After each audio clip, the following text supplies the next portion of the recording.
જય દ્વારકાધીશ. કેમ છો બધા? મજામાં? ન્યૂ વ્લોગમાં બધાનું હાર્દિક સ્વાગત છે. આજે જો સવારમાં નૈના નાસ્તો બનાવે છે અને નાસ્તો એ એવો લઈને આવી છે કે સવારે નાસ્તો કર્યા પછી છે ને તમને બપોર સુધી ભૂખ જ ન લાગે એમ. એટલે તમને હવે નાસ્તો બનાવે છે અને જણાવે છે હું લઈને આવી છે. હું છે ને આ મુસલીનું પેકેટ લઈને આવી છું. આને કહેવાય મુસલી. હા, જેમાં છે ને એ દાડમ મોસંબી અને અંજીરનો ફ્લેવર વાળી છે. એમાં ઘઉં હોય છે, દ્રાક્ષ હોય છે ને અહીંયા લખ્યું છે ઝેર ગુડ એટલે કે પ્રોટીનથી ભરપૂર. એમાં હું છે ને કેળા નાખવાની છું ને ડ્રાયફ્રૂટનો પાવડર, બધો મિક્સ ડ્રાયફ્રૂટનો પાવડર છે એ નાખવાની છું સાથે દૂધ. આ કોણે તને સજેસ્ટ કર્યું? આ સજેસ્ટ કર્યું છે મારી ફ્રેન્ડે. એટલે નૈનાને કાલ કીધું ને, કાલ ને કાલ લઈ આવી અને આજ બનાવે છે. નવું ટ્રાય કરીએ. મને તો જો કે બધી વસ્તુ ઓછી ભાવે પણ તોય હું કહું ટ્રાય કરીએ. જોયું છે નૈના ખાય છે કે નથી ખાતી. હવે નાની બધા ડ્રાય ફ્રૂટ એડ કરે છે. એનો પાવડર નાખ્યો છે કાજુ, બદામ ને અખરોટનો. આને બે સાથે ખાઈ શકાય, દૂધ સાથે બી અને દહીં સાથે બી. ઓકે. તો આપણે શેની સાથે લઈશું? દૂધ સાથે. ઓલું કરવાનું, ખાંડ નાખવાની, મધ નાખવાનું. નાની ટેસ્ટ કર્યું છે પણ કે બોલી નથી એટલે મેં જો અહીંયા કાચોટ આપી દીધી છે એટલે સીધું ભાખરીની તૈયારી. ખાંડ નાખી દે ને પણ ખાંડ નાખી દે પછી હું ટેસ્ટ કરું. આમાં છે ને ચોકો ફ્લેવરનો આવે છે, આપણે એ લાવવાનું. ખાંડ નાખવાની, બીજું આપણે બધાને સુગર ઘટતી જ હોય.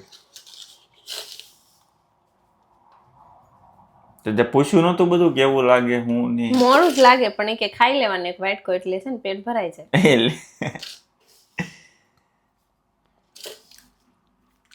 સરસ. હાલો ખાઈ લઈએ. તમારે ઘર છે ને એટલે તમને હું આપીશ. તમારે ઘર છે ને એટલે દૂધનો સ્વાદ આવે વધુ. બ્લેન્ડર મારવાનું. લે આ પાછું નવું લે. ફ્રૂટમાં જો બ્લેન્ડર મારી દઈએ ને આપણે કેળાના દૂધમાં તો થોડું ઘાટું થઈ જાય. હાલ છે આ રીતે. તમારે તો આજ ખાવાનું છે રોજ. કયું? આજ રોજ. તો હું જાડો થઈ જાય. હા, તે ખાવાનું જ છે. લાવી નવું લાવી. તમને ભાવે છે ને, તમારે આજ ખાવાનું પણ ભાવે હજી મેં તો ટેસ્ટ જ નથી. મને ખબર છે ને તમને ભાવશે. તમને દૂધ ભાવે છે, કેળા ભાવે છે. તમને કેળા ઈ ખાલી ટેસ્ટ કરીને પણ કેવું લાગે છે? આ મોડું જ મેં આવીને ટેસ્ટ કરી લીધું એટલે તૂટલું છે પેકેટ. ઓકે. આ છે ને ખાલી ઘઉં છે, જો તમને ખવડાવું. ઈ તો ખબર છે. ઘઉં છે ને એનો સેપેલો ભાગ, મતલબ આમાંથી છે ને મેંદો નીકળી જાય. હાલો હવે બધા જે ચેનલમાં નવા હોય એ સબસ્ક્રાઇબ કરી દેજો. આપણે દિવાળી સુધીમાં 1 લાખ સબસ્ક્રાઇબ પૂરા કરવાના છે. તમારા બધાના સપોર્ટની જરૂર છે. અને તમે પણ આવા બધા વિટામિન ખાવા જર્મની પોગી જાઓ અને આવી એકમ ન હોય તો અમને કહેજો. અહીંથી હું છે ને ઘા કરી તમે બધા કેશ કરી લેજો ધાબા ઉપરથી. એક પેકેટ બધાને આપી દેવાનું છે. હાલો હવે અમે નાસ્તો કરી લઈએ. નાનીને છે ને બહુ ભાવ્યું છે. જો અડધું તો મારામાં આપી દીધું હતું. પછી કહેતી જાય કે એની ફ્રેન્ડનું કહેતી જાય કે એ તો બીજું પેકેટ લાવ્યો. પછી કે છે ને અમારી મેડમ છે ને આજ સવારે ખાય. પછી પાછી કે આ અઠવાડિયામાં 2 દી તો હાલે. ચોખ્ખું બોલ કહેતી નથી કે મને છે ને ભાવતું નથી એમ. એટલે છેલ્લે એ બોલી તો દે જ કે મને નહીં હાલે એમ. નહીં, હજી 2-3 દી તો હું ખાઈ શકો. અને આ તે છે ને એટલા માટે એને ખાધું છે કે એની ફ્રેન્ડે કીધું છે એટલે. બાકી હું લાવ્યો હોય તો એ પૂછા વગરનું લઈ આવ્યા કીધું નહીં. અહીંયા સારું છે ફ્રેન્ડે કીધું છે. હવે ખાવા મને હાલો પૂરું કરો. આગળ 2 શબ્દ મારામાં હવે નાખે.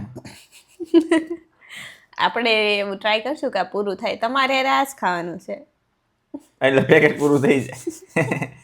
એમ નહીં, એ બધું ઠીક. ટિફિનમાં કાંઈ આ લેતી જાય છે. ના ખવાઈ જાય. તું કેમ ભૂખ નથી લાગતી આમથી?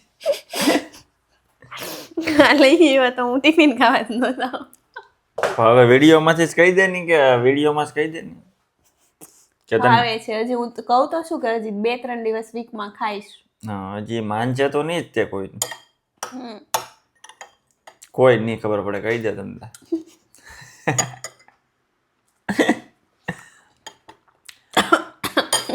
હાલો હાલો ઓતરાઈ જાય સારું હાલ નિરાતે ખાઈ લે જેઠાલાલ જોતા જોતા બસ સુરી. હવે નાસ્તો કરી લીધો છે વિટામિન ફૂલ અને હવે તમને છે ને નાની બતાવે છે એનો સ્કૂલનો પ્રોજેક્ટ. મારે છે ને સ્કૂલનું ફર્સ્ટ સેમ પૂરું થઈ ગયું છે અને આ પ્રોજેક્ટ સબમિટ કરવાનો હતો કારણ કે હું કિન્ડરગાર્ટનનું હાઉસ બિલ્ડિંગ કરું છું તો એમાં છે ને કિડ્સને લગતો કંઈ પ્રોજેક્ટ બનાવવાનો હતો. મતલબ કોઈ બી જાહેર સ્થળ હોય ને એને મારે પ્રેઝન્ટ કરવાનું હતું. તો એમાં મેં બનાવ્યું છે આ સ્પિલ્ડ પ્લાટ્સ એટલે કે નાના છોકરાનું રમવાનું મેદાન, જેમાં છે ને ઘણી બધી એક્ટિવિટીઝ હોઈ શકે છે. ચાલો તમને જણાવું શું છે. એમાં નાનું એવું છે ને ગાર્ડન બનાવ્યું છે ગ્રીન. પછી આ છે ને આવું ઉઠક બેઠક ખબર એ બે બેસે આ નામ નહીં ખબર. પછી 2 હિસકા બનાવ્યા છે જેને ખાવા હોય આવી જજો. પછી આ લસરપટ્ટી બનાવી છે એકદમ યુનિક રાઉન્ડમાંથી મતલબ ભૂંગળામાંથી બહાર નીકળવાનું. પછી આ અને આ છે ને એપલના ઝાડ બનાવ્યા છે જેમાં અત્યારે એપલ લટકી રહ્યા છે. પછી નાનું એવું વોશરૂમ બનાવ્યું છે. 2 બાકડા બનાવ્યા છે બેસવા માટેના. બીજો અહીંયા છે બાકડા છે નાની એ બનાવ્યા છે. પછી એમાં છે ને આ નાના નાના માણસો બનાવ્યા છે. એકને અહીંયા પિંક વાળ આપ્યા છે, એકને અહીંયા યલો વાળ આપ્યા છે અને એકને તો વેસ્ટ ઇન્ડિઝ જ બનાવી દીધો છે ઓલો કાળી એવા વાળ આપ્યા છે. પછી એક નાનું એવું છે ને પાણીનું ઝરણું બનાવ્યું છે કે જેમાંથી પાણી આવી રીતના ફુવારા તરીકે પાણી નીકળે અને બધા જોવે. પછી બધા લોકો ગાર્ડનમાં છે ને નાસ્તો લઈને આવ્યા હોય તો એકદમ યુનિક ટેબલ અને ખુરશી બનાવ્યા છે જે એકદમ લાકડામાંથી બનાવેલા છે. અને બસ બાકી તો મોટા મોટા ઝાડ બનાવેલા છે. એકદમ ગ્રીનરી આપી છે. અને પ્લસ છે ને અહીંના બધા જે છોકરાના સ્પિલ પ્લાટ્સ હોય ને મતલબ રમવાના મેદાન એમાં છે ને આવો પૈણો હોય છે. છોકરા છે ને એના શૂઝ સમરમાં છે ને બધા શૂઝ કાઢ્યા વગરના રમે એટલે એના પગ માટે બહુ સારી એક્ટિવિટીઝ કહેવાય. અત્યારે બધાને છે ને ફ્લેટ ફૂટ હોય છે. મેં આ ફિલ્ડમાં કામ કરેલું છે એટલે મને ખબર છે કે જો છોકરા પહેલેથી આવા પૈણામાં રમે તો એના પગ માટે બહુ સારું હોય છે. તો એનું ધ્યાન રાખીને અહીંયા જર્મનીના બધા જ નાના છોકરાના ગાર્ડનમાં બધે આવો પૈણો હોય છે. છોકરા આમાં જ રમતા હોય છે જે તમે આગળના વિડીયોમાં જોયું હશે. મારું સેમ પૂરું થઈ ગયું છે. મેં આ પ્રેઝન્ટેશન સબમિટ કરાવી દીધું હતું. આનો મને 10માંથી 10 મળ્યા છે, 1લો નંબર આવ્યો છે અને મારું સેમ પૂરું થઈ ગયું એટલે અમારે આ સાથે લેતું જવાનું હતું. એટલે હું પાછી છે ને ઘરે લેતી આવી સ્પેશિયલ વિડીયો બનાવવા માટે. આવું આપણે પ્રાથમિકમાં બનાવતા ખબર બધા પ્રોજેક્ટ અલગ અલગ એમાં મળતા. પછી તો કંઈ નહોતું મળતું. અહીંયા અમને હાઉસ બિલ્ડિંગમાં એવું મળ્યું છે. બસ તો કેવો લાગ્યો છે પ્રોજેક્ટ મારો કોમેન્ટ કરીને બધા જણાવજો. અને જે ચેનલમાં નવા હોય એ ચેનલને સબસ્ક્રાઈબ કરી દેજો. મસ્ત મારી તરફથી 100માંથી 100 માર્ક્સ. હાલો એક બતાવી દઉં ઉપરથી. કોમેન્ટ કરવાનું ભૂલતા નહીં. 100માંથી 100 માર્ક્સ હો પણ કાંઈ ન ઘટે. વાગી ગયા છે 7. બોલ તો હું બોલતી હતી ઓડિયમ બોલ દો એટલે તમારે બધું કટિંગ કરીને દેવાનું છે. ઊભા ઊભા વિડીયો નથી ઉતારવાનો. ઓકે કામ લઈ લીધું કે અહીંયા આવીને સીધો વિડીયો લઈ લીધો કે હાલો હું વિડીયો ઉતાર રાખું, નાની રસોઈ બનાવી રાખે. ના ના હમણાં સુધારી દો. Easy and fast. બીજું નાનીને આ છે ને ગિફ્ટ મળ્યું છે તમને બતાવી દો. બધાને બતાવવાનું હોય ને ભાઈ, ઇન્સ્ટાગ્રામ વાળાને બધાને બતાવવું પડે. એ છે ને કીટામાં કામ કરે ને તો હમણાં આવતા શુક્રવારે વિદાય છે બધા છોકરાને. હવે બધા છોકરા સ્કૂલમાં જ આ કીટામાં પૂરું થાય છે એટલે એક છોકરી છે ને તુર્કીની હતી તો એ હવે તુર્કી જાય છે એટલે હવે ટૂંકમાં એનો આજ છેલ્લો દિવસ હતો તો એને એ લોકોએ બધાને છે ને આવું ગિફ્ટ આપ્યું છે. મસ્ત છે, બધું ઓરિજિનલ જ છે હો. આ બધા નાનીને છે ને બધા છે ને ગિફ્ટ આવેલા છે અહીંયા. મસ્ત ગુલાબ આવ્યા છે ને વેધર છે બહુ મસ્ત જોરદાર. વરસાદ થોડોક આવી ગયો છે ને અત્યારે પવન છે અને અમારે અત્યારે રસોઈમાં બનાવવાનું છે ઓળો અને રોટલો. જો ઓળો અહીંયા ચાલુ કરી દીધો છે. આ અમારી સ્ટેન્ડ વગરની તાવડી. નાની તો રોટલા ફટાફટ બનાવે, મારે તો શું સુધારવાનું છે? તમારે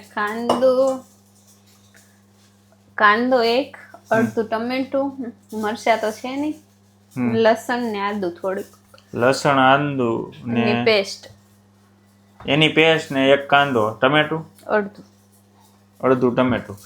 હાલો તો છે ને ફટાફટ હું હેલ્પ કરાવી દઉં, કેમ કે એ સવારની ગઈ છે જોબે, મારે 12 વાગે જવાનું, એટલે એને ભૂખ લાગી છે, એટલે હું ફટાફટ હવે કટિંગ કરી નાખું ઝડપથી. ચાલો ત્યાં સુધીમાં બધા સબસ્ક્રાઈબ કરી દેજો. બધું કટિંગ કરી નાખ્યું છે. કાંદા, ટમેટા, લસણ આદુની પેસ્ટ, અને અહીંયા જો મસ્ત સલાડ બનાવ્યું છે. કાકડી, ટમેટા અને ગાજર. અને જો ઓળો ગરમ થઈ ગયો હતો એટલે એને તમે બધું કમ્પ્લીટ કરી નાખ્યું છે. ઓળો ગરમ નતો થયો. ઓળો એટલે છે ને આખો ઓળો બની જાય ને એને ઓળો કહેવાય. રીંગણું ગરમ થઈ ફેંકાઈ ગયું હતું. રીંગણું હેકાઈ ગયું હતું ને એને મેં છે ને સાલું ઉસળી અને કટિંગ કરી નાખ્યું છે. ઓકે. ને ગરમા ગરમ રોટલા ઉડે તો જા. ઉડે તો જા ની ઉફે તો જા. ઉફે તો જા, બાકી બાવળિયામાં ઘા. સરસ. નવો ટ્વિસ્ટ ઈ કહી દઈ કે અમારો જે નવો ગેસ અમે તમને બતાવ્યો હતો ને, એ ગેસમાં હસોડી, ભાખરી, રોટલા કાંઈ શેકાણું જ નથી. એટલે અમે પાછા અમારા જૂના ગેસમાં આવી ગયા છીએ. કારણ કે જે હાથ બેહી જાય ને એ જ હાસો, એટલે અમને આ હાથ બેહી જશે. એ વાત હાચી.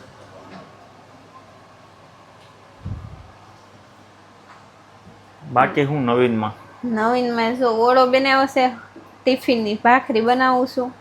હવે ભાખરી બનાવે છે. ટિફિનની તૈયારી આગલે દિવસે કરવી પડે ને, તો 2 ભાખરી લઈ જાન છે. ઓહો, અને ઓલું નથી ખાવાનું? ભેનું ખાંડ. હું ભેનું ખાંડ બહુ વખાણ કર્યા ને પછી હવે ધીમે ધીમે એમાં તો અસ્મિતા તમે કોમેન્ટો જોઈ છે કે તું તારી ફ્રેન્ડ ને ફેમસ કરી દે. બધાને રિપ્લાય આપી દીધા છે. આપી દીધા તમે? ઓહો, હાર્ડ એન્ડ ફાસ્ટ. ફાઇનલી જો ભાખરી તે થઈ ગઈ છે. ભાખરી પહેલી વાર બનાવી છે તાવડીમાં, નહીં ને? કારણ કે તાવડી ગરમ થયેલી હતી તો એમ થયું કે ફરી વાર લોઢી હું મૂકવી ને ગરમ કરવી. ને એમાં પાછી છે ને જર્મનની લોઢી છે ને ગરમ થતા થોડો ટાઈમ લે. મતલબ સવારમાં મારે કંઈક શેકવાનું હોય ને, મતલબ આલુ પરોઠા કે ફ્રોઝન પેડા હોય ને ટિફિન માટે શેકવાના હોય, તો હું સવારે મારે છે ને આલુ પરોઠા કે એવું કંઈક શેકવાનું હોય ને તો હું 10 મિનિટ પહેલા છે ને તાવડી મૂકી જાઉં, પછી અંદર મારું કામ કરું અને પછી અહીં આવું એટલે લોઢી છે ને એકદમ શેકાઈ જાય. તાવડીની લોઢી. હવે ઓલમોસ્ટ બધી રસોઈ થઈ ગઈ છે. ઓળો બાકી છે, તો હવે હું બધું છે ને રેડી કરી નાખું સેટઅપ. અને તમે બધા રીતે ઓળો રોટલો ખાવા પોગી જર્મનીમાં. જર્મનીમાં છે ને ઠંડુ વેધર છે, કારણ કે આખો દિવસ વરસાદ વર્યો છે. એ વાત હાચી. હવે અમારે છે ને ફરી વાર હીટર ચાલુ કરવા પડ્યા છે ઉનાળે. આજે અમે છે ને બધા લોકો છોકરાને લઈને ગાર્ડનમાં ગયા હતા. ગાર્ડન એવડું મોટું હતું કે એમાં છે ને ઉપર ઓલું ન હોય પતરા નાખેલા, ને ઊભું રહેવાનું હોય. તે ના ઉભા રહે, વરસાદ આવતો, પછી રમવા વહી ગયા. તે બધાને એટલો પવન ઉડ્યો ને તે ઠંડી વાય ને તે બધાએ એક સ્વેટર દઈ દીધું ને ઉપર આ વરસાદનું જેકેટ. એ કે આ સમર છે જર્મની ને, કે આ સમર છે. આપણે બધા ધરુજી સહી ને એ સમર. બસ હવે આજનો દિવસ છે, પછી પાછો કાલથી તડકો આવે છે ને. સારું ને હવે આવે તો પાછો 30 ડિગ્રી જાય, પછી એમ કે વરસાદ આવે તો સારું. એવું એમ કરતા રહીને બરફ આવી જાય. હા, ચાલો હવે છે ને મળીએ આપણે નેક્સ્ટ વ્લોગમાં. બધા અમારી ચેનલને લાઈક, શેર અને સબસ્ક્રાઇબ કરી દેજો. જે બી નવા વ્લોગ જોતા હોય સબસ્ક્રાઇબ મહેરબાની કરીને કરી દેજો. મળીએ બાકી નવા વ્લોગમાં. જય દ્વારકાધીશ.